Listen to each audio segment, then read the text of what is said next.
بسم الله الرحمن الرحيم، والحمد لله والصلاة والسلام على رسول الله صلى الله عليه وسلم. أهلا بكم وحلقة جديدة من قناة احترف اكسل مع ممدوح.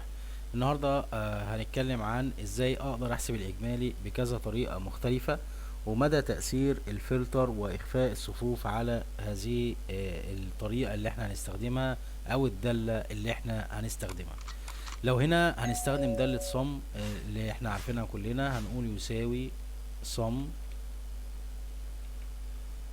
لو جيت حسبت الاجمالي بتاع المبيعات دي وهدوس انتر هيديني الناتج دوت. تاني معادلة هستخدمها، هستخدم سب توتال. هو هنا بيقول لي انت هتختار اني معادلة، فانا في هنا صم رقم 9، وبرضو لو نزلت تحت كده هتلاقي في صم رقم 109. هنعرف ازاي ايه الفرق بينهم. الاول هختار صم اللي هي رقم 9 دي، وهعمل كوما واحسب الاجمالي الرينج بتاعي وادوس انتر. تاني واحدة سب توتال، المرة دي هختار اللي هي صم رقم 109، هعمل كوما وهعمل الرينج بتاعي برضو كده وادوس انتر. اخر حاجة او طريقة اجمالي احسب هستخدم دالة اجريجيت. هنا برضو بيقول لي هتختار انهي معادلة، فانا هختار صم وهعمل كوما.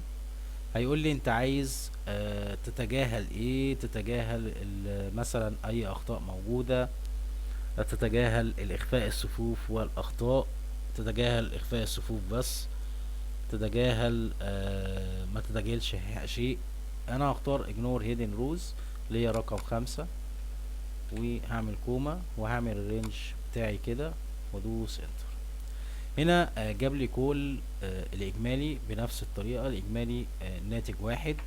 فلو جيت هنا وعملت فلتر كده، اخترت اول اتنين، هلاقي ان اول معادلة اللي هي معادلة صم تمام ما تأثرتش بالفلتر ولا اي حاجة، لكن المعادلات اللي باقية اللي هي السب توتال اللي هي صم رقم 9 وسب توتال اللي هي صم رقم 109 واجريجيت اتأثروا بالفلتر.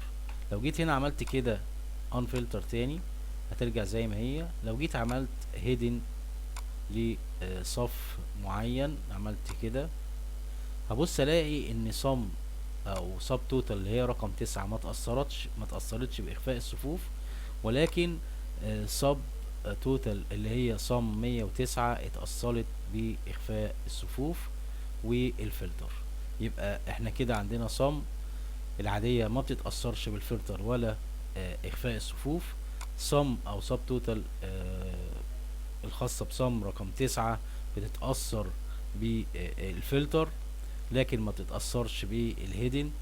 اما السب توتال اللي هي صم 109 بتتأثر باخفاء الصفوف والهيدن واجريجيت برضو بتتأثر حسب ما انت بتختار الطريقة او الطريقة اللي انت هتحسب بيها. ده كان موضوع حلقتنا النهاردة. ارجو ان يكون الفيديو عجبكم، ما تنساش دعم القناة بالاشتراك في القناة وتفعيل الجرس عشان يوصلكم كل جديد. وشكرا جزيلا لكم، والسلام عليكم ورحمة الله وبركاته.